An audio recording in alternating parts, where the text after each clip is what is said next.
What's going on, college football fans? It's that time again. Welcome to the First and Long College Football Show. I am your co-host Marcus. That over there, I always do the wrong side. Everything's backwards. There's your other co-host Mason. Mason, how you doing tonight, buddy?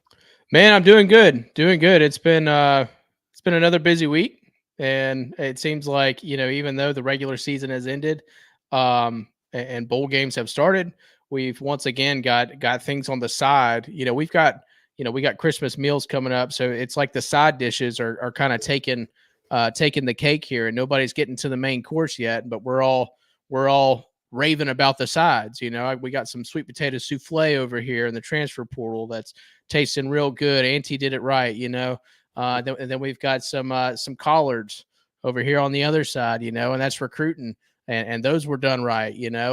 And so I'm ready to get to the main course, but I think we got to wait a little while. I think we've got to show some patience here, because we've got a little ways to go before the playoffs start, and a lot to talk about between now and then. Well, we do have a lot to talk about between now and then, and it's nothing that we're going to be able to unearth in its entirety in one episode of this thing or tonight. So it's really important that what you do is you subscribe to the First and Long College Football Show. We're on a different day than we were during the season. We've kind of changed things up a bit, and obviously everybody's had to change things up a bit with the transfer portal stuff, the recruiting stuff. All this stuff is coming all at one time. Imagine being a college football coach right now, but we're college football fans, and it's very confusing for us to keep up with because we're keeping up with a bunch of teams, and we do a lot of that legwork for you here at First and Long College Football Show for the love of the game, baby. Because we ain't making a dime, we're just college football fans, just like you. And a good way you can help support this show is by hitting the thumbs up, hitting that subscribe button, joining in our community. We got folks from the Pacific Ocean to the Atlantic and everything in between. Just a true manifest destiny, First and Long College Football Show story for you here. We're so glad that you're here and joining us, and we're gonna do our best to have a show once a week on. We'll definitely do it once a week, but we're trying to do it on Tuesday or Wednesday, and we've been kind of back and forth with that. But here we are live, and what we'd like you to do is, even if you're not watching this live, if you're watching it later, shoot us a comment in the comment section and let us know what you're thinking about some of these guys that we're going to talk about. Today, we're going to go through our transfer portal updates. We got a bunch of updates and a bunch of quarterbacks to talk about. The most important position on the field for college football is signal caller, and that's what we're going to start with. But we've got Ole Miss Lane and old Portal Pete out there. They are on fire, Mason, and we've got the best available portaling players. I'm kind of coining that phrase. So portaling is a verb, and it's a thing that you do. Can USC and Georgia stop the bleeding? We've seen a lot of transfers out of those programs, and we're going to kind of talk about that for a few minutes because I think these two teams.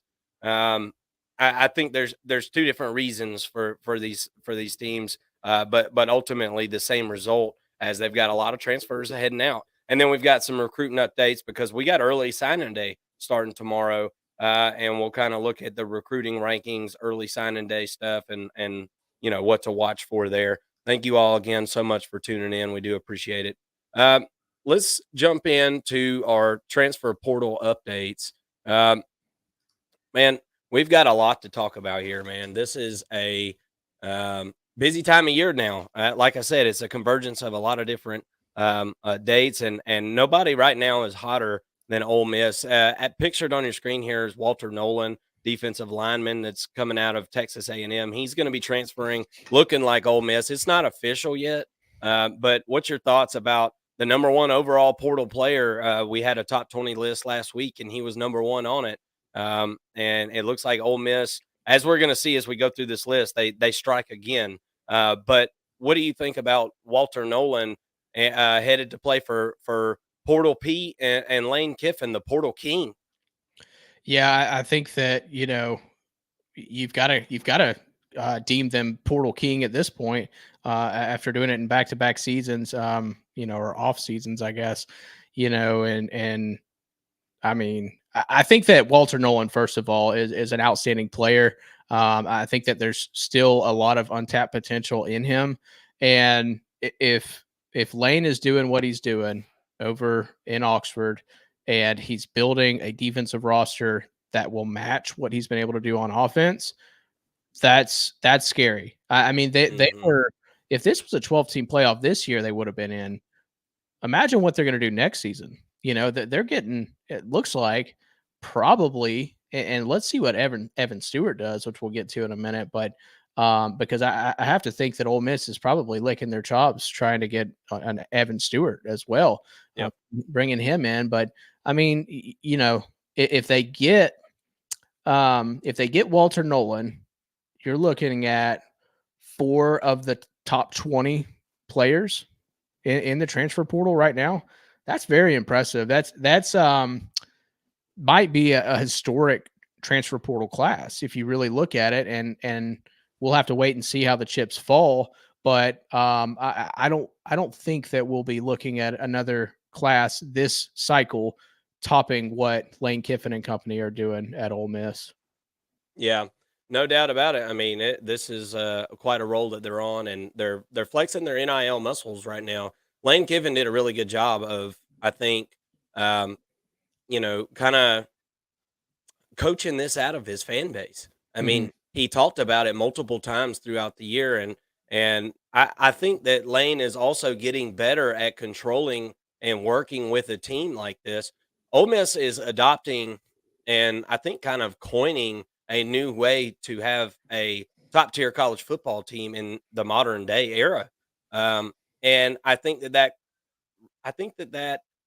involves your coach evolving with the sport. And I think Lane Kiffin has done a really good job of that. And they're adopting this whole mantra of every year is a new year. And that literally means that at this Mhm. point. You're bringing in new players year over year.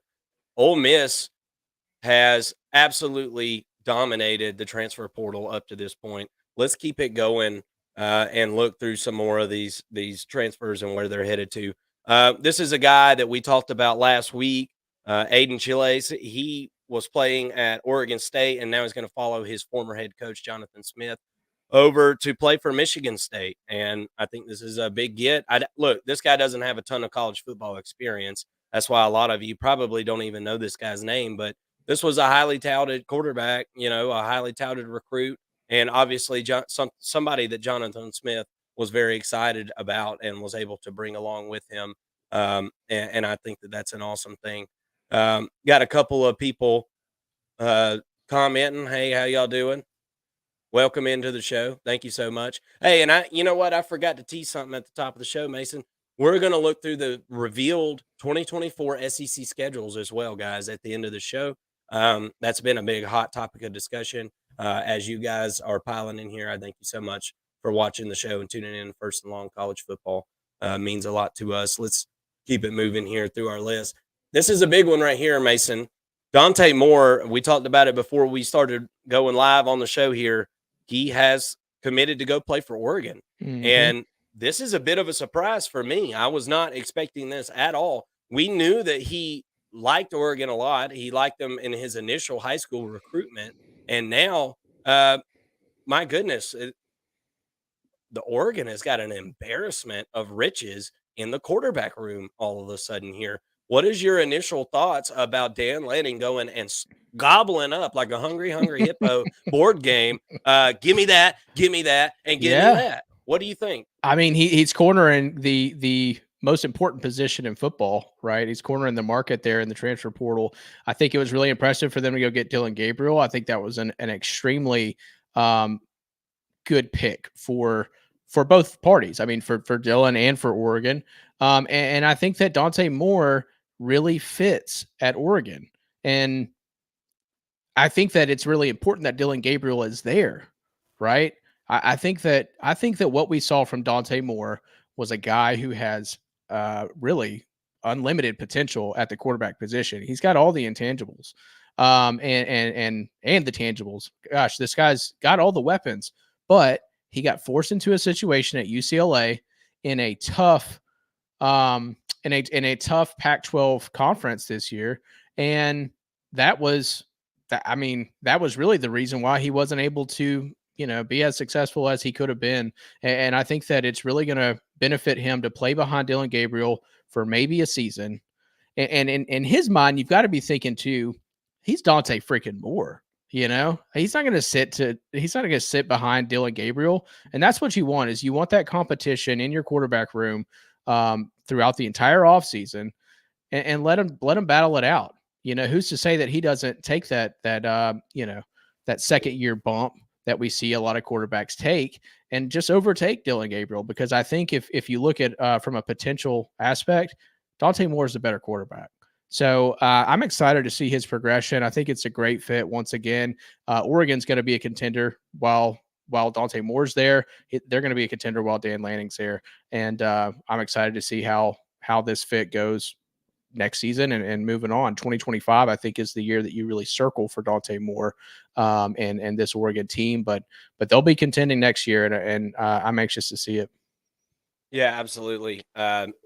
Look, this is obviously, as you said, he was a highly touted guy coming out of high school. This was a 5-star recruit. Look, and it was a good start at UCLA. It seemed like it was going to work out well, and then it just kind of came to a screeching halt. And Mhm. it was a doggone shame because it was a good UCLA defense, but they just never really could figure out the offense. Never been a freshman really been able to figure out Chip Kelly's offense, I don't think. Right. That's kind of a trend with his teams and his offense, but um, yeah, this is just a huge get for Oregon. There's no other way to put it. Let's keep it going as we've got a lot to talk about tonight. And one more thing, I can't wait. Now we know that Oregon is moving conferences, obviously, out of the Pac-12, which is now just the lowly two, right? I can't wait to dive into their schedule and see who Dante Moore is going to be facing. This coming up year, obviously with Dylan Gabriel will be starting quarterback, I would presume, and then Dante Moore the year after. Man, that's going to be just wild watching UCLA go travel all over the country, or excuse me, Oregon go travel all over the country. That's going to be really a sight to see, no doubt about it. Um, this is a guy that I don't feel like, the big uglies up front, they don't get talked about. Um, they don't get talked about near enough, right? But this is a guy right here, Caden Green. He's a 4-star offensive tackle transferring out of Oklahoma, and he has decided to commit to Missouri. So Missouri is another team that Eli Drinkwitz, man, he's just kind of got like this, I don't know, like this pimpism about him. I don't know, like dude's just feeling himself right now, bro. And I mean, how couldn't you after the season that Missouri just had? I mean, they're coming on strong. Got one of the best recruits in the country coming in 2024. Got ballers all over the field. I mean, this is another big get for Missouri. So I am keeping one eye on Mizzou at this point. Another guy that we talked about last week, London Humphreys, is going to be moving from Vanderbilt to play for the University of Georgia Bulldogs. I think this is a big get. This is a big frame guy. Um, caught a lot of balls. He's got experience. So you're not getting, just some guy who sat on the sideline for a year and is looking to get on the field. He played and is looking to contribute to a contender and transfer to Athens is where he's looking. What is your thoughts on London Humphreys moving to Athens? Well, this isn't a name that I really paid much attention to throughout the season. I remember seeing him and Will Shepard at Vanderbilt and thinking these are two really good receivers. But after you face Vanderbilt as a Georgia fan, it's easy to not really pay much attention to him after that, unfortunately. But from everything I've seen, this is a really impressive 6'3" receiver. Runs about a 10.68, 100-meter dash. At least he did in high school.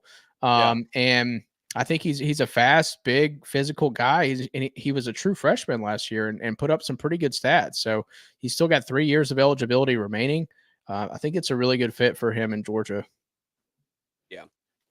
Yeah, absolutely. I'm excited to see what London Humphreys brings to the table. Georgia fans, as you probably already know, Carson Beck has decided that he's going to be coming back, and there was some other quarterback dominoes that have fell. Obviously, that if you haven't heard about it, I don't know where you've been, but so I think with all that being said, this is a big get for Georgia. There's been some negativity around the Georgia program, which we'll kind of get into here in just a few minutes. But this was a big get and something very positive, along with the Carson Beck news. Very excited to see London Humphreys in Athens this year. This next guy is one that we talked about last week, and we talked about him, but we didn't dare say his last name. So there it is on the screen for you. I thought that was a fitting picture as Human Malin. Yeah, that's about as close as I'm going to get. Princely U. He's going to Ole Miss also, Mason. Yep. This is Ole Miss is, hey, hungry hippo. They're themselves, right? They're just eating these things, these transfers up, man. And they're not just getting 3 stars and guys that aren't playing at other places. No, they're going and getting other teams' leaders on defense. And Portal Pete, as they're beginning to call Pete Golding in Oxford, is on fire. What do Yep. you think about Princely U? This is a big get. This is not a guy that I don't look. Florida has been terrible. They haven't even won 6 games in the last 3 years. So nobody's, talking about Florida like they used to back in 08, 06 and stuff like that. But doesn't mean they don't have talented and experienced players. And looks like people are starting to purge on that. Yeah, and for those who don't know, I mean, this is the number one edge in the transfer portal on 3 or 24/7, whichever one you watch or listen to. So this is a big get. This is like I said, number one edge, and another cog in the system over there at Ole Miss for Pete Golding.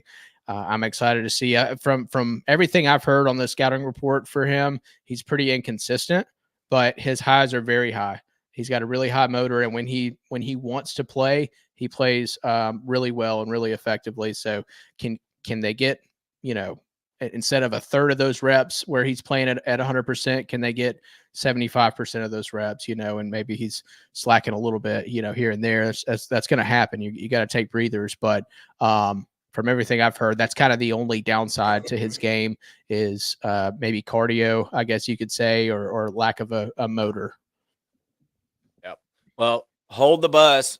Don't move the bus. I got to get off the bus too, says Tyler Barron. He's headed from Tennessee to Ole Miss. Mm-hmm. Look, I'll just disclaimer. I didn't fully put my undivided attention on Tyler Barron or anything, but this is another big get for Ole Miss. They need depth in this defense for this scheme to work for Portal Pete. He has to have really good players, and Alabama fans will come on here and they'll say, well, we already gave them some really good players and it didn't work out. We're going to see. We're going to see. We got a lot of guys with experience coming into Ole Miss. So we'll kind of talk more about Ole Miss here in just a second. Trey Moore is a guy that we also talked about last week, and we wanted to keep our eyes on him. UTSA standout linebacker. This guy's numbers are just absolutely unbelievable. If you missed that, go back and watch last week. We talked in depth about Trey Moore. He's going to be going to the Texas Longhorns.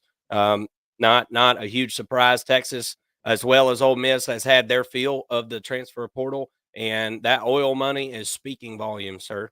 And it seems as though they are also gobbling up a lot of Texas talent. So they definitely don't discriminate there at UTSA. They go in and into a good program and pull out a really good player there. We already pulled away from Ole Miss, but here we go. We're going to talk about it again. Juice Wells was another announcement this week. Wide receiver from South Carolina. Didn't play very much last year, but or I should say this previous year, 2023 regular season is what I mean by that. Played in 3 games. The year before that was really dominant, very good wide receiver. I think this guy's about to go for 1,200 yards this year. Mm-hmm. Sounds like Jackson Dart's coming back, but this guy right here is an absolute playmaker. What do you think about Juice Wells making the switch? I guess he got his NIL raise that he was looking for, huh? Yeah, I think so. I think that's what he was looking for, really. And He was already getting paid good at South Carolina too, though. I'm sure.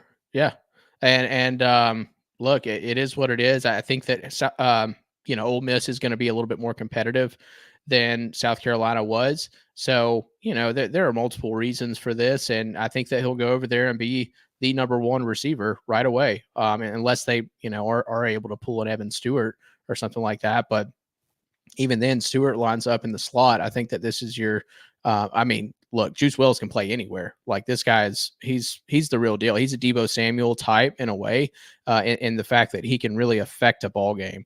Yeah. And look, the 3 games, go back and watch this year. The 3 games that he did play, dude was balling. I mean, him and Leggett, Mhm. Xavier Leggett for South Carolina had a great year too. So, Yep. but I'm excited to see what he does. They still have Trey Harris there at Ole Miss. But if Wells is able to stay healthy, man, like you said, 1,200 yards, yeah, I think that would be very doable. Yeah. We'll keep it moving. Andrew Makuba was a guy we also talked about last week. There he is at the Texas Longhorns there in Austin. He is going to be committing to play for the Texas Longhorns. This was a safety who was in line to start at Clemson this coming up year, but I'm sure ended up getting a nice little paycheck there. And he's going to be taking his talents much farther west to Austin, Texas. This was a big get right here. Alabama Crimson Tide pickup commitment from LT Overton. Um, this is a really big get from Texas A&M. A very talented guy, going to bolster that Alabama line nicely for next year. Marvin Jones Jr.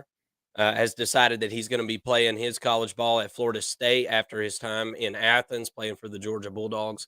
He is obviously a legacy kid, and is going to be headed to the Florida State Seminoles to Didn't place. his dad play at Florida State? Yes, Okay, yes, that's yeah, what I he's a was thinking. legacy kid. He obviously his dad, Marvin Jones Sr., played in the NFL and all that good stuff as well. So um, that's not all that surprising considering the talent overflow that has gone on in Athens over the Yeah, last few years. And we'll kind of talk more about that here in a minute. And then last but not least on our list, we had talked about last week Will Howard and the fact that he was going to be flirting around with USC a little bit. Well, he committed to USC. So he's going to be going out there to play ball for the Trojans, and this is a guy obviously with a ton of experience. He's won a Big 12 championship. Was that close really to go into the playoffs that year. Um, this was, I guess, a big get for USC in consideration of the fact that they have they've lost Malachi Nelson to the transfer portal now. So we had talked about last week, man. We didn't understand why USC was going after a quarterback so hard, um, but now we know. So real quick before we jump into the whole USC thing, real quick, we'll just kind of talk about real quick. I'm just going to go through some of these names, and these are some of the guys that are left in the portal. Chase Bezantis was on this list. He is an offensive tackle from Texas A&M. Mason said before the show here that he has pulled his name out of the transfer portal. It seems like he's going to be staying at Texas A&M. This was a guy who had a lot of value, highly sought after, had 3 years left on his eligibility there. So that's a big deal there. Nyland, so here's your best available portal players. Okay. These are all the guys that, we know about right now, and we don't know where they're going yet. Nyland Green, cornerback from UGA, AJ Harris, cornerback from UGA. Those were the 5th and 6th ranked transfer portal players based on 24/7's availability. They are undecided. Cam Ward, I don't, Cam Ward is one that I really just don't fully understand what's going on with that situation. He was ranked 7th in those 24/7 rankings. Um, I I really don't have a I lean for him I right think this second. Do he's you? I think he's waiting on a number. On 3, I know you focus on 24/7 more. On 3 has him at 100% to Miami, which is pretty significant this late in the game. And they flipped Will Howard to USC because Will Howard was kind of 50-50 between Miami and USC. Mhm. So I think that knowing what Will Howard is going to do kind of gives Cam Ward a little bit more leverage and allows him to request more money. So I think that his agent is probably working out that financial aspect. Yep. Yep. Jamon Dumas Johnson, linebacker from University of Georgia, is 13th ranked portal player that has entered. I think this was a bit of a surprise to me as a Georgia fan. Honestly, I thought Jamon Dumas Johnson was, or as many call him, Pop Johnson.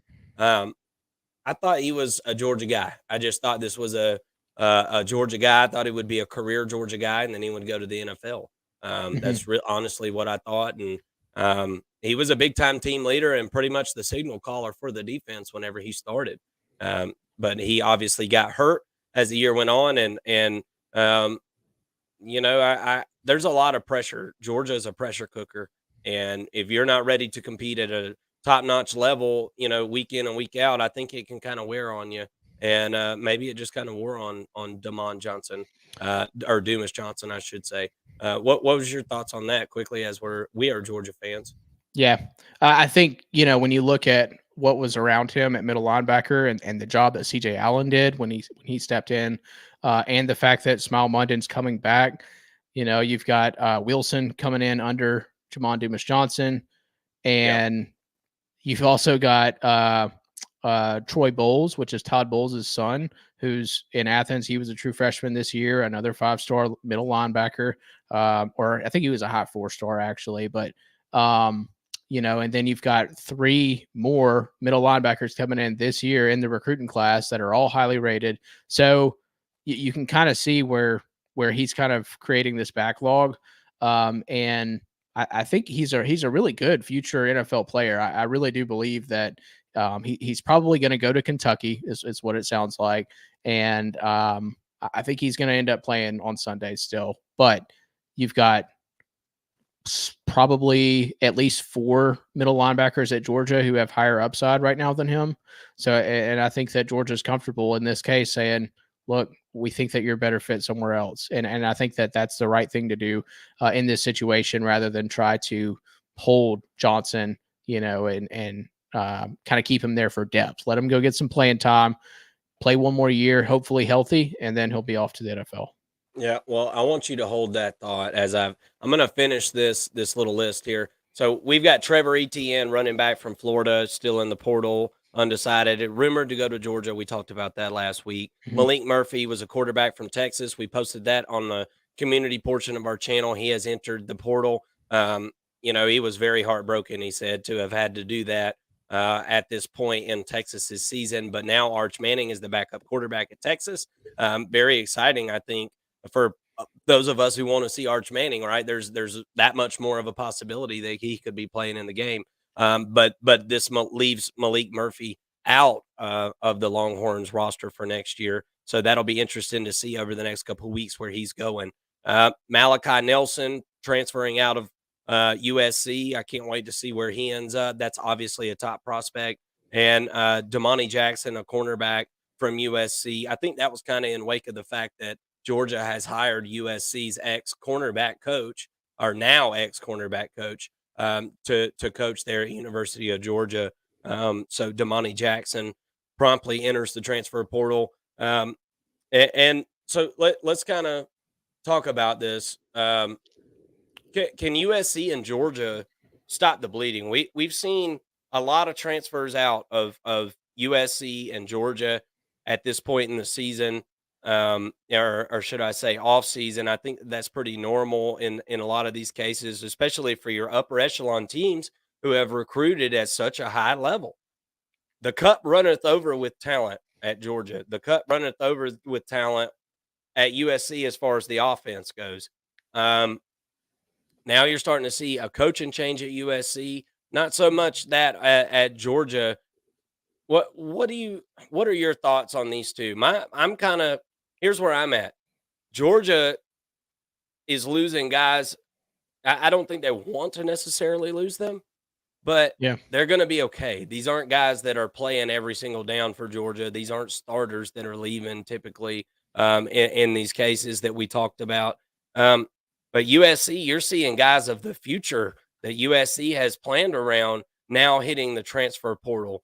Um, so I feel like there's two different trends going on at a team like Georgia and a team like USC, who I think Georgia, whereas they need to get a little bit better with the transfer portal, I think that there's room for improvement there.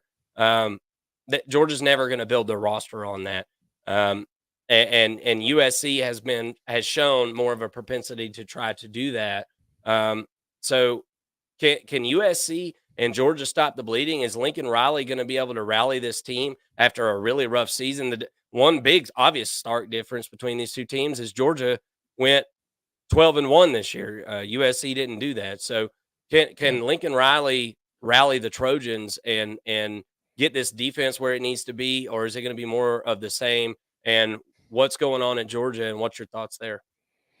I'm going to tell you right now that Lincoln Riley will not make it through the end of next season at USC. Um, I think that there's a real issue going on there, and the fact that you're losing Malachi Nelson says everything. He's not ready. First of all, is what it tells me. It tells me that maybe Lincoln picked the wrong guy. This is supposed to be an offensive guru, a quarterback guru, and all that. And I don't know. I think that there's an obvious situation here where Will Howard steps in, Malachi Nelson steps out, and we're going to see this trend a lot as we kind of go forward into the show. But Malachi Nelson was wanting to start. It's pretty obvious. I mean, why wouldn't he? He thinks, hey, I'm next man up after Caleb Williams leaves. I was a 5-star prospect. I'm going to be ready to go. As soon as I get my opportunity. And Lincoln says, hold on, we need somebody with some experience. We're going to bring Will Howard in and let you guys compete it out. But, I think that the writing's on the wall there for Malachi Nelson. So I think that's kind of the situation that's going on there. And going back to my point, I think that there's an LA Chargers job with Lincoln Riley's name on it, and it's open right now. He wouldn't have to move, right? Just down the road. And they have expressed interest in him. So Yeah. maybe that's a good fit for Lincoln at this point. I think if I were in his position, I would strongly consider it. I think if I were in the Chargers position, I would not consider it. I would stay away from Lincoln Riley as a head coach. Regardless, if he does not take a head coaching position this offseason, I do think that he's going to be in trouble this year heading into the Big Ten. And USC they're not just going to sit around. I mean, they're not Texas A&M where they just have all this oil money where they can, just throw his contract out the water or anything like that. But they're a pretty honorary program, right? Yeah. They want to win. They're going to the Big Ten. They want to win. So I don't think that they're going to be sticking around to see another lackluster defensive outing, and especially if they don't have their quarterback and they perform poorly on offense. That's going to be a real issue for Lincoln and company. So I think that by middle of next season or at some point during next season, if Lincoln Riley is still the head coach at USC, he won't be anymore. I guess I'd be surprised if he makes it through the end of next year. And if that's the case, then I would see him taking an offensive coordinator position in the NFL, which is I think the best fit for him. Personally, it's just kind of my opinion. I think he benefited a lot from having strong rosters at OU. Whenever he took over for Stoops and a few good quarterbacks, and he's don't get me wrong. I'm not saying he's not a Jimbo Fisher who won with Jameis Winston, right? I think that he's proven that he can develop a quarterback and he can run a good offense, and that's I don't think anybody's doubting that. I doubt that he's the CEO type that can run a college football program or an NFL program successfully. So that's kind of my gripe against Lincoln Riley at this point. What are your thoughts on that before I get Yeah. into Georgia? Well, it's nothing's going to change. This guy, they've been asking him to change, and I say Oklahoma fan base is now the USC fan base. I think he's just got USC. I think he's got the wool over their eyes. They think that he will change. They didn't watch what happened at Oklahoma, but I'm telling you right now, this guy's whole philosophy on football is to the benefit of the offense and to the detriment of the defense. It's not going to change. That's not going to change. That is fundamentally how he thinks of football. His practices are geared that way. His offensive play calling during the games is obviously schemed that way. Nothing is to benefit the defense, and until that changes, it doesn't matter if you get Bill freaking Belichick in there to coach that defense. It's not going to freaking matter. And furthermore, he's not a talent accumulator on the defensive side of the ball. It's not going to happen. That's not going to change this year, and it's never going to change. So I think you're 100% correct in the fact that he needs to go to the NFL, needs to be an offensive coordinator, and I think he's going to be a damn good one. NFL teams have met with this guy time and time again to discuss scheme and discuss offensive play calling. And he does it all the time in the offseason. He goes and works with these teams. So I think it is a good time for him to make that transition and probably a good business decision. And hey, he wouldn't even have to sell that big ass house that USC bought him. So I think that would be a big deal. As far as the Georgia thing goes, I think this is a totally different situation with Georgia. Now, I will concede the fact that I do personally feel a little bit like maybe Georgia is still kind of adjusting and trying to get their footing with some of this transfer portal stuff. Um, the NIL system is probably not what some of these other schools are at the moment, but I do believe that there is things in the works to change that, and I think that Georgia is going to be just fine. I think the influx and overflow of talent is I think it's inevitable that you're going to have an outflow. I mean, you have to at this point. And I think Georgia has gotten really good at kind of like what you were talking about a few minutes ago with Pop Johnson. We love you, guy, but here's the facts. Okay.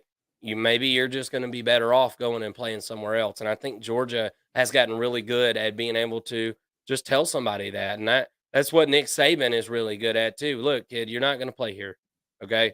You're not going to play here. So go find a spot that you can play because I know you want to play football. What's your take on it?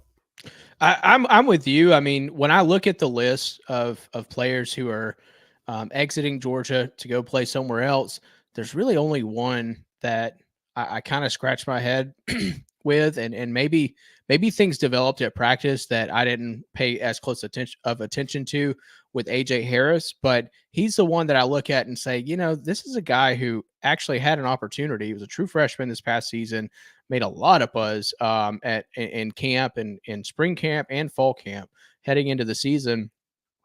Naturally, he didn't crack the lineup. I mean, Georgia recruits DBs as good as any position, really. Mhm.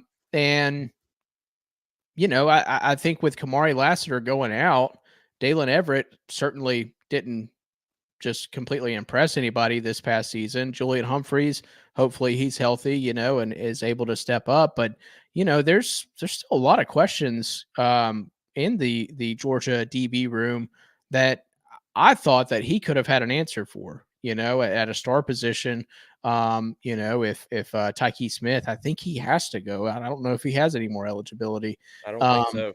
so there's at least two open rooms and or two open positions in the DB room and a competition on the other side at cornerback. So really three open positions that Georgia has at cornerback. Now they're bringing in Ellis Robinson, who's the nation's number 3 player, number 1 cornerback in the country. Is he going to be ready to go day one? I'd be willing to bet that he's not. AJ Harris wasn't. He was almost equally as highly rated. So a little bit surprising there, but outside of that, Nyland Green, he's the highest rated cornerback that's leaving Georgia, highest rated overall player leaving Georgia. Nyland Green, this would have been his 3rd year at Georgia, and he's a good special teams guy, and that's about it. So why wouldn't he go somewhere else and get the starting time? Could still end up in the NFL, but he's not going to be a starter at Georgia. We already talked about Jamon Dumas Johnson, Marvin Jones Jr.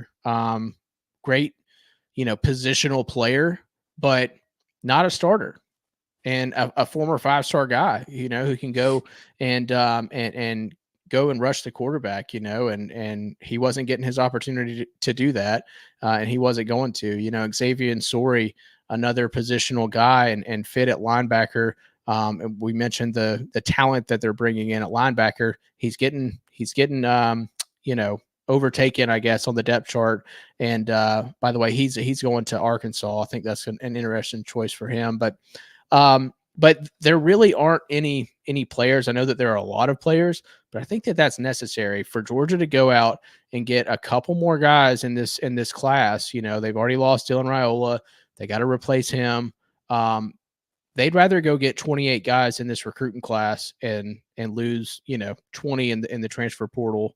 That 20 in the transfer portal plus whoever's going to the NFL or graduating. So that's the method that Georgia is going to take. They're going to fill depth with outstanding freshman players, and do it that way and take another shot. It's like getting a whole nother draft class, in the NFL. Why not take a shot on these guys when you have a pretty good, solid 1-2 punch? Why not backfill with some third stringers that are true freshmen, and maybe one of them hits, and you've got another Malachi Starks, playing on defense that you wouldn't have had if you kept, Jamon Dumas Johnson rolling around on defense. So that's kind of my take on it. They're kind of taking an NFL approach and going after the younger players, rather than trying to trade and pay a bunch of money in NIL for the proven commodities. Yeah, I totally agree. I think it's necessary at this point, to have a healthy roster. You've got to have inflow and you've got to have outflow. It's got to happen, no doubt about it. And Georgia, I think, is Kirby Smart has mastered that. I feel like, and he's got my utmost trust in the roster situation, and I know a lot of Georgia fans feel that same way, and for good reason. There, no doubt. Um, we kind of talked about it already a little bit, but just kind of recap. I mean, Ole Miss, Lane and Portal Pete are on absolute fire out there in Ole Miss, man. They've gotten Princely U, Walter Nolan, we think. Um, Tyler Barron, Juice Wells, DeCamerion Richardson, Chris Paul Jr. These are all big time 4 and 5 star guys that Ole Miss and Lane Kiffin are bringing in over there to Oxford, and we kind of highlighted that a minute ago. But obviously, the NIL system is really really good at Ole Miss. They seem to have, and it takes a lot of cohesiveness between the program and the collective to really make that stuff happen. And, something that we didn't fully mention in the USC situation, and I hate that I didn't mention that, there's issues with checks not cashing. Mm. Like, it's a problem, and we've seen that at Florida with the Gators, before. With last year, we saw it right out along, signing day. There was a quarterback there that was expecting a big check, didn't get it. Same thing's going on at USC. Guys are saying, "Look, we played and didn't get any of the money we were promised." Um, that's obviously not happening at Ole Miss. I don't have them right now for you live folks, but whenever I cut this video up later, I'm gonna go ahead and put the portal rankings up. But just to update you on the top 10 portal rankings before we move on, we got number 1 Ole Miss, number 2 Colorado, number 3 Louisville, number 4 TCU, number 5 South Carolina, number 6 Texas Tech, and then you've got Notre Dame and Syracuse rounding out that top 10. Um, so you see some movement there from Louisville, from South Carolina, and obviously Ole Miss jumping up there to the top spot with all the pieces that they've added. Colorado's still doing their thing, but they've got a long way to go. Got a lot of offensive linemen in that class, transfer portal class, that is. So that very interesting to see the transfer portal rankings moving up and down. We're going to keep an eye on it over the next couple of weeks. We hope that you will do that with us here at the First and Long College Football Show. And I hope that you will like and subscribe so that you know that whenever we got content going and can come check that out with us. Let's kind of get into our recruiting updates, and then we're going to get into the SEC schedule reveal stuff, which everybody is really I'm super excited about the new SEC schedules. It's going to be a lot of fun. But quickly before we jump into that stuff, let's jump into some recruiting stuff. Early signing day, December 20th through the 22nd.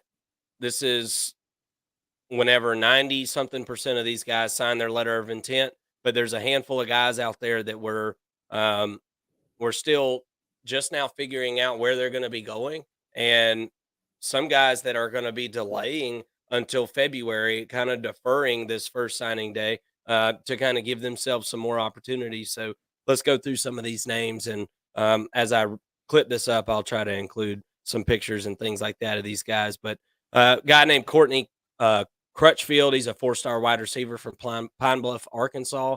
Um, this is a guy that we're kind of waiting to see with him where he's going to be ending up. So that's a name that you're going to want to watch this weekend. We saw Dylan Raiola decommitting from UGA and flipped him Nebraska. Mason, we called that one.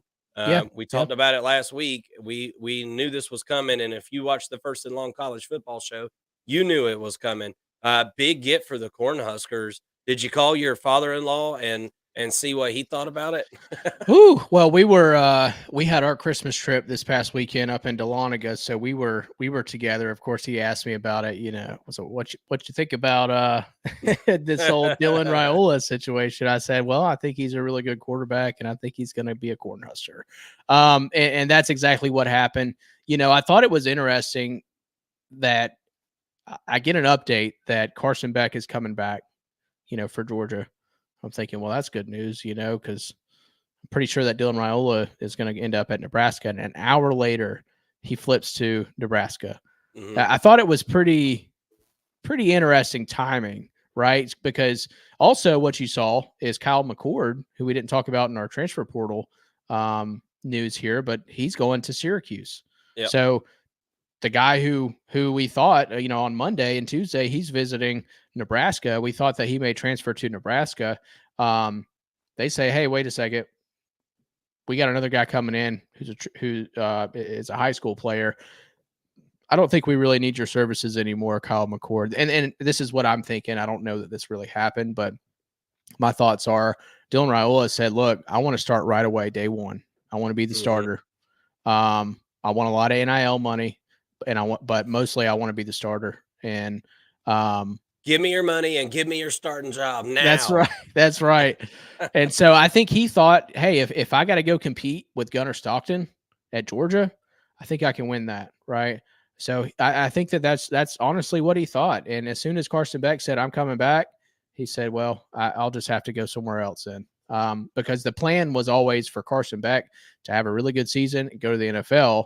And then you've got, Vandegrift and Stockton, and then Dylan Raiola there to compete with them. And a lot of Georgia fans thought that he would compete with them pretty well and maybe win the starting job. But I think that that's really where, now that everything's settled and the way it's settled, I think that that's where Raiola's head is, is that he wants to start for 3 years in college and really boost his resume and go to the NFL. What does it mean for Nebraska? Right. Nebraska needed this, right? They're going to pay for it, but it's worth it. They have the money, they have the financial backing to do it. I think that as a Georgia fan, the only thing that's discouraging about this is that it happened so late. I wish that before he committed to Georgia back in the summer, he would have made the decision to go to Nebraska then, and not waited up until the 11th hour to decommit and flip. And it's not so much that he flipped from Georgia and it's heartbreaking, as a Georgia fan that we lost a top player. It's the fact that all of those recruits, and this doesn't get talked about enough, all of those recruits that were coming in with Dylan Raiola were backing Dylan Raiola. Like, there were guys from Texas who didn't even know Raiola who were coming to visit Georgia that showed up to his games on Friday nights at high school to support their future quarterback. So there was a bond that was built with these recruits, and that was just broken, seemingly overnight. And these recruits are left going, dang, I thought we were buddies. You were in the chat with us. You were recruiting other players for us up until the last minute. So I think that the relationship between those players is probably pretty sour. And I think that's the part that if there is a side of this that is discouraging, it's that side of it, that the integrity was challenged, I think, a little bit for Raiola. And, I don't know that he necessarily, made any friends in this, in this decision. Maybe there are in Nebraska, but I think that there were some bridges burned in Athens, and I hope it works out for them. Nebraska sure is getting a good one, and I think that now what they'll need to do is go build a class around him. It's too late to do it in the recruiting class, right? You might get a couple of guys that were fringe flips or whatever. Maybe they do get a flip or two from here, and that would certainly be they would be the talk of the recruiting cycle if that does happen on recruiting day, tomorrow through Friday. But outside of that, they've got to go get some transfer guys and get these pieces around him so that they make it look like he made the right decision, at least in year one. Yeah. Yeah, that's a good point. And I'm sure he didn't make many friends in Athens, but all of a sudden he came out and he told Pete Thamel on their phone call that they had, I guess, after the weekend visit that Nebraska he thinks Nebraska runs in his blood. Um, and that is very convenient that now he figured that out right after the $3 million was insured to him, which is, you know what? Hey, go get your money, young fella. I ain't hating you on that. And like you said, he wants to play from day one. You ain't gonna do that at Georgia. Ain't no freshman gonna be playing quarterback at University of Georgia and starting. That's unless there's a bad injury or things change a lot at Georgia over the next little bit before that was to happen. Uh, Look, I mentioned Courtney Crutchfield just a minute ago. That was the 4-star wide receiver from Arkansas. He committed to Missouri. Okay, I didn't even say that. I don't know why I missed that part. And Dylan Raiola, obviously going to Nebraska. We just talked about Ja'Shawn Ross. He's a 4-star edge from Kansas City, Missouri. Yesterday, he committed to Alabama. So there's a few of your guys that have committed over the last couple of days. And here's what you need to watch for on early signing day. Number one recruit, Jeremiah Smith. Look, everybody wants this wide receiver. He is a badass. There's everything to like about this wide receiver. And guess what? He's going to wide receiver university, it sounds like. He's trending towards Ohio State. At 12:20 p.m. tomorrow, you can go and watch his recruit or his commitment video live. I'm sure 24/7 or somebody is going to have that live going, but it is at 12:20 p.m. Florida State and Miami, all the Florida schools are continuing pursuit on this guy, and no doubt throwing bags of money at his feet to try to get this.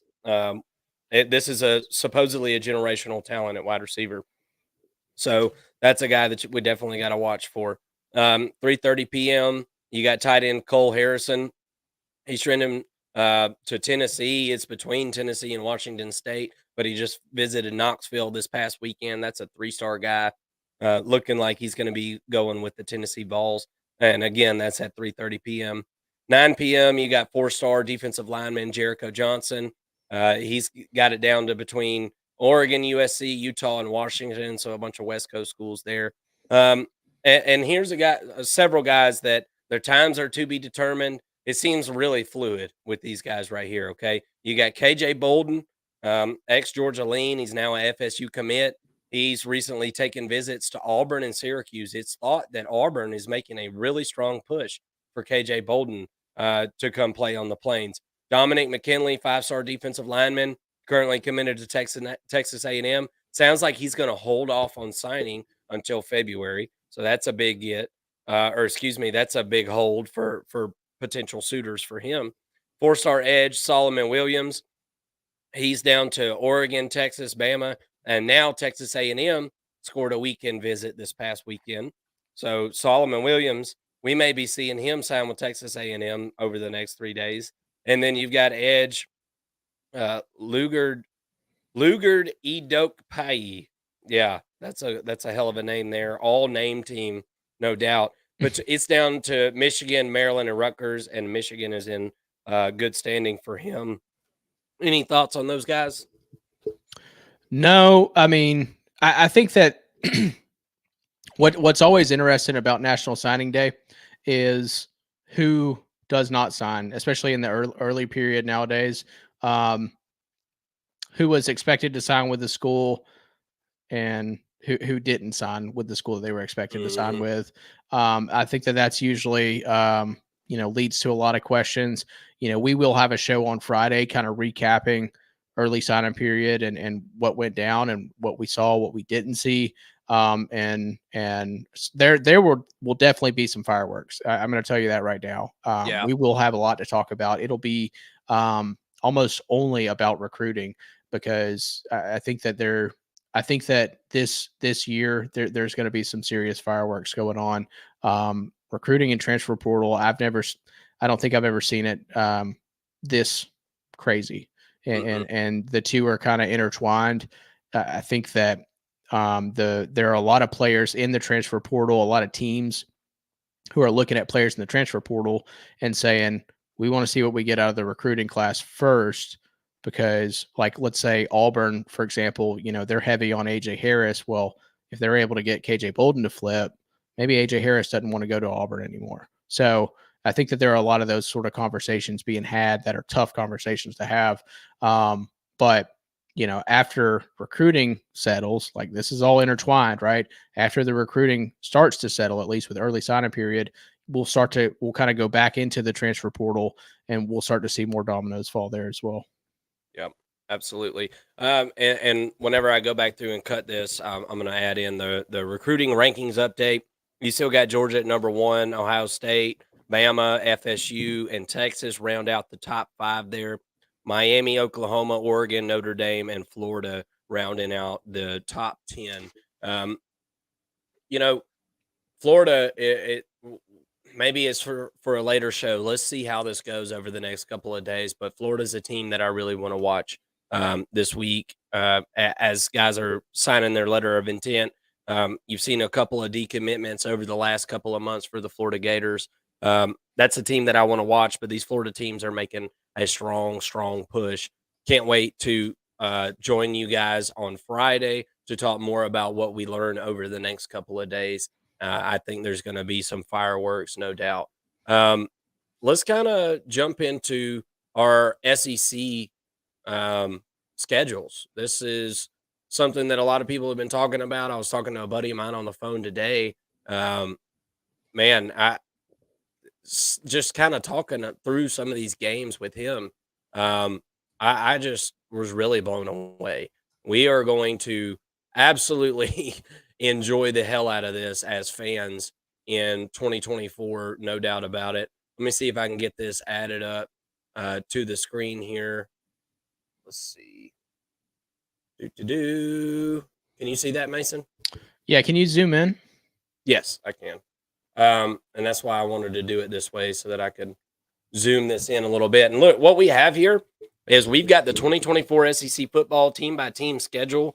And this, like I said, is team by team. So we've got these broken down for each one. And let's just kind of go through some of the, obviously the schools that everybody's worried about. All the SEC schools have got fan bases, but let's just go through some of the big dogs. And this is just kind of our initial reactions because we haven't had a chance to dig through all this, obviously, with the transfer portal and all that crap going crazy. And if you missed that part, we talked about all the transfer portal and the recruiting comings and goings that are going on right now, and you can go check that out at the beginning of the show here, or on our channel if you're watching this video clipped up later. Thank you for watching. You see, we've got Texas and Oklahoma coming in, and my goodness, is Texas and Oklahoma getting a dose of everything. You got Oklahoma or Alabama going to visit Oklahoma there at the end of the year as we dive into this Alabama Crimson Tide schedule. You're hosting Georgia September 28th. This is a hell of a schedule, not to mention the out of conference games that you got there at Wisconsin.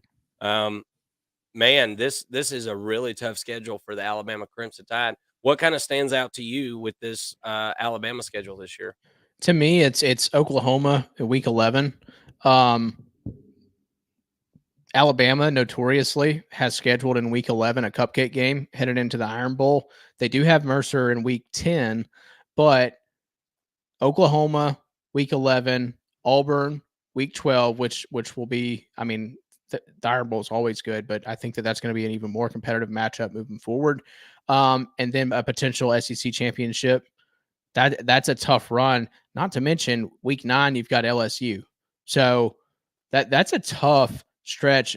4 out of 5 games potentially. And what we'll need to pay attention to is the SEC has kind of cracked down on that week 11 game. And as we go through these schedules, you'll notice a lot of teams are playing tougher week 11 and week 12 games. And I wonder if that's kind of the ESPN saying, hey, we're gonna pay more money, but we need a better schedule. We can't have in week 11 of college football, no SEC games being played. Yeah. We need some better schedules here, and I think as college football fans, we're going to enjoy that. But some teams like Georgia, they've got a pretty good little end to their schedule, but on the front end, they're much tougher. And some teams are backloaded. So that's just something that I've noticed out of all of these schedules to pay attention as we go through. Yeah, absolutely. Arkansas, well, and I want to say one more thing about Alabama here. Those last 4 weeks of the year, you talked about Mercer, and obviously that's a cupcake. But you've got your bye week November 2nd, then you're at LSU November 9th, then you got a cupcake, and then you're at Oklahoma, and then you host Auburn. Man, that's tough. Yep. Man, that's and then a tough. potential SEC championship game against another really good team. So Yeah. Yeah. So you're talking about these teams are going to earn it, man. If they're going to earn it. Arkansas is, I think, in my opinion, now all of this is subject to change. Last offseason, we talked about how easy Georgia's schedule was for 23, and Georgia did go 12-0 undefeated, but the schedule wasn't nearly as easy as what everybody thought it was at the beginning of the year. So all this is subject to change. But Arkansas finally, I felt, was dealt the longest straw on the pool here. Yeah. They turned out pretty good, I feel like, in this situation. You got some easy games there, obviously, in the non-con, and it's a lot of the usual suspects. They host Texas though, on November 16th. That'll obviously be a good regional game there, old Southwest Athletic Conference game. So I think that's interesting. Let's keep it moving though, because I really want to get to Auburn here.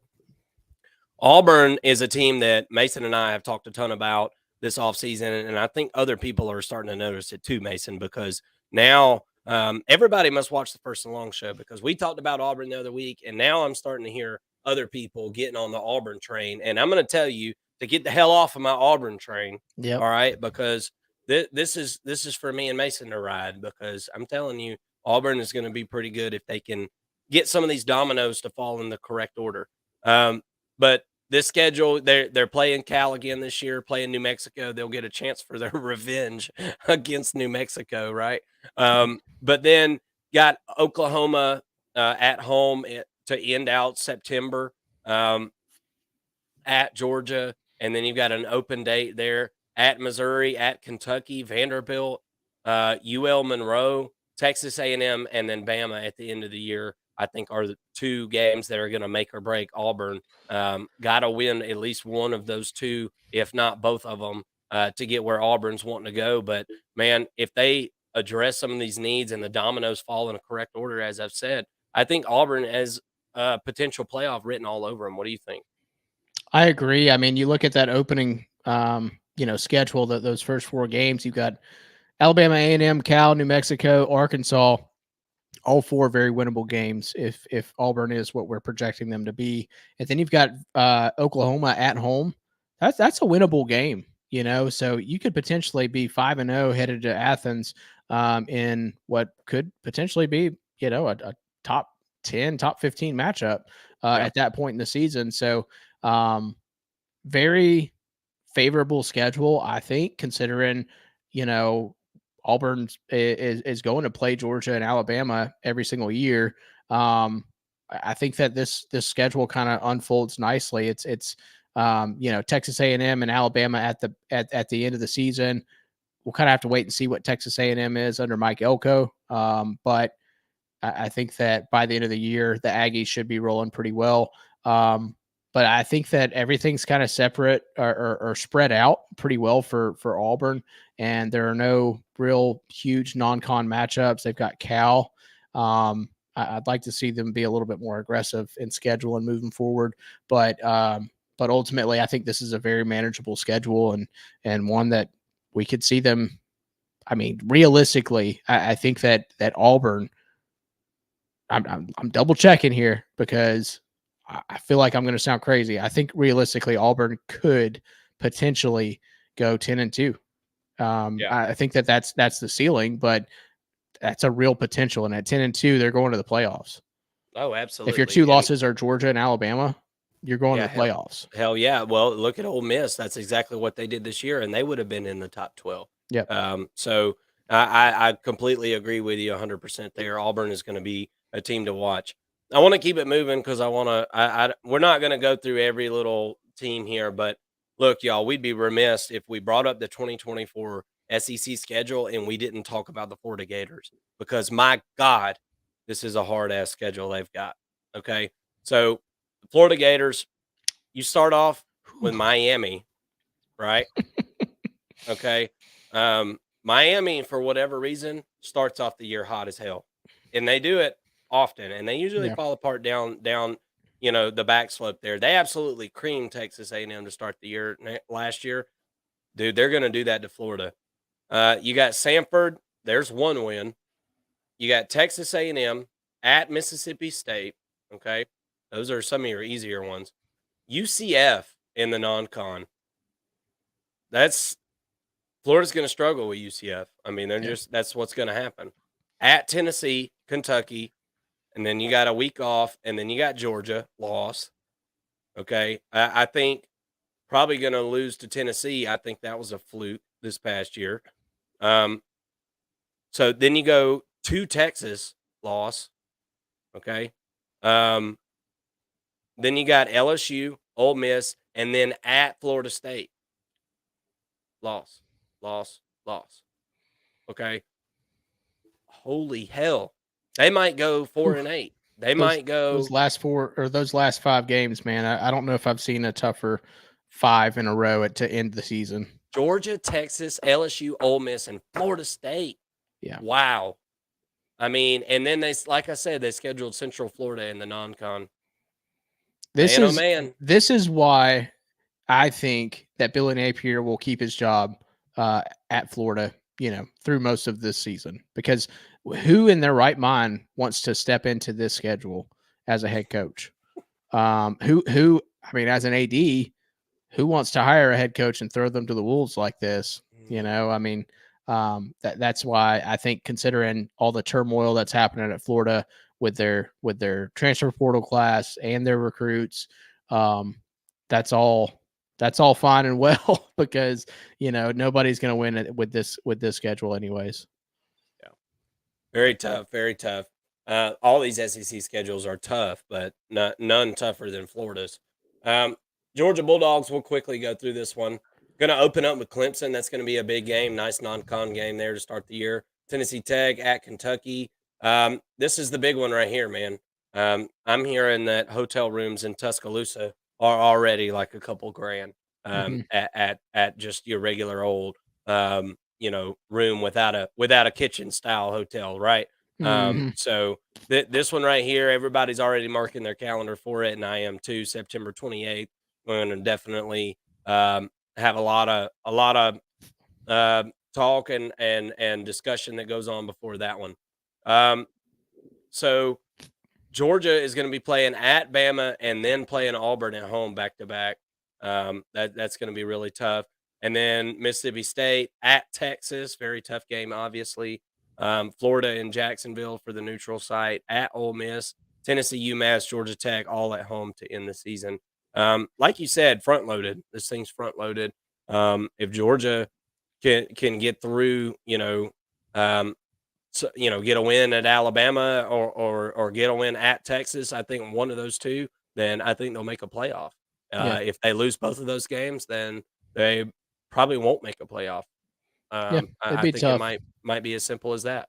This is not a 12-0 season for Georgia. Hell no. This is not a 12-0 season. So if just it go was, ahead. it'd be the best 12-0 season ever. Ever. Absolutely. I completely agree. But those days are done. I'm not saying it could never happen again, but with the way Georgia especially schedules their non-cons, moving forward, this is a pretty typical schedule. And I think even I want to say it's the next season in 2025. Georgia's got Clemson and Louisville, if I'm not mistaken. So they're weeding out these easy non-con games, and Yeah. look, the SEC schedule as a whole is just getting tougher for every team.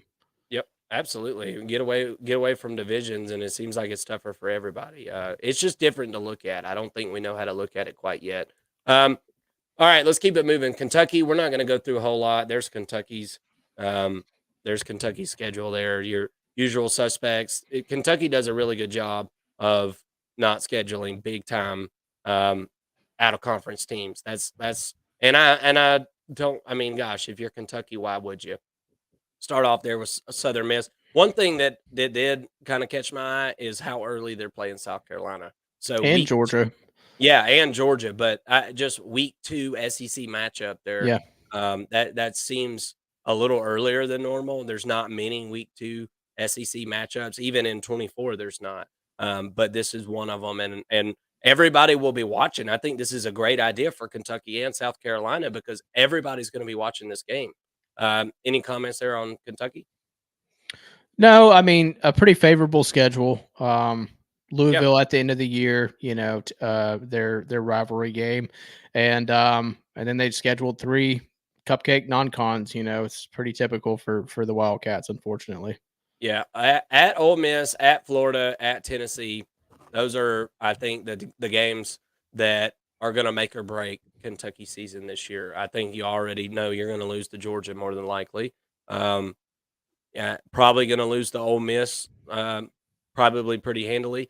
Got to beat Florida, and I think you got to beat Tennessee if you're looking for it to be a successful year. Um, LSU, this one's very interesting. Southern Cal to start off the year. That's pretty cool in Mhm. Las Vegas. That'll be very interesting. I have no idea what Southern Cal is going to roll out there, other than we know that Will Howard is transferred there. So it'll be interesting to see the products that are brought out onto the field, and LSU obviously is going to be bolstering a new quarterback. But LSU schedule has always been hard. It's never been easy, but it definitely it's not, in my eyes, one of the harder SEC schedules for the 24 season. What's your thoughts? Yeah, I think that USC um, opening game is really enticing, and I think it's going to be a good matchup. Middle of the year they got Ole Miss, Arkansas, and Texas A&M. Ole Miss will be tough for sure, but it's kind of interesting that those are the 3 games that are sandwiched between their 2 buys.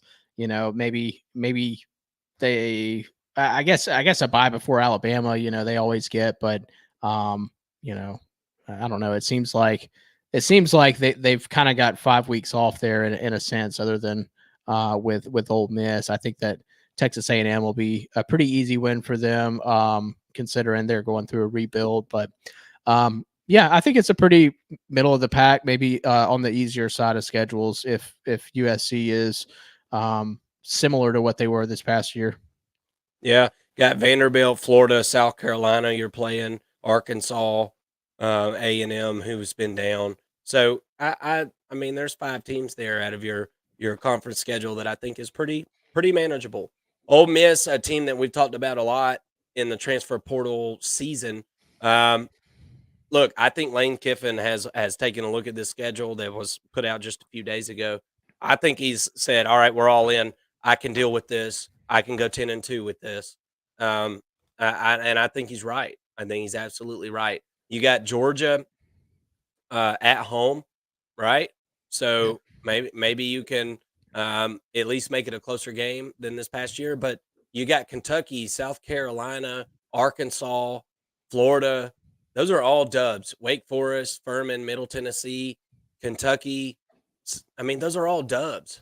Yeah. So you've got Oklahoma and Georgia that you're and LSU that you're really worried about. And that again for Ole Miss, I think it comes down to those 3 games, and as long as nothing crazy happens in the others, Uh, I think with the schedule, if you lost to say Georgia, Oklahoma, and LSU, you might still be in the playoff, man. Who knows? Yeah, I think what's interesting about this and something that we haven't seen is no Alabama. You know, Mhm. that's something that Ole Miss has not had the pleasure of of knowing what a schedule without Alabama is like. So they do get Georgia, but that's a home game. Oklahoma is a home game. Really, their only tough road game is going to be LSU, and Yeah. they should be. They really should be 6-0 heading into LSU into Baton Rouge. That's gonna be a big game. That's gonna be a really big game, and I can't wait to watch it.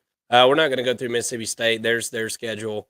Um, Pretty easy. Mississippi State, Arkansas, LSU, Ole Miss. I feel like they got off pretty easy for the Yeah. most part. Missouri, not as easy. I wouldn't say necessarily, just considering the fact you got Oklahoma and Alabama on there. But I mean, all in all, not too bad. No non-con big games really. I Yeah. guess you would consider Boston College. Obviously, they're a Power Five team at least, but you got Murray State and Buffalo, and then Boston College and Vandy, and then a week off. So Missouri is kind of in a situation like Georgia was last year, where they're going to be in week 6 of the season or whatever it is, and I haven't really played anybody. So I think it's going to be a great landing pad for a Missouri team that's going to turn over a lot of talent.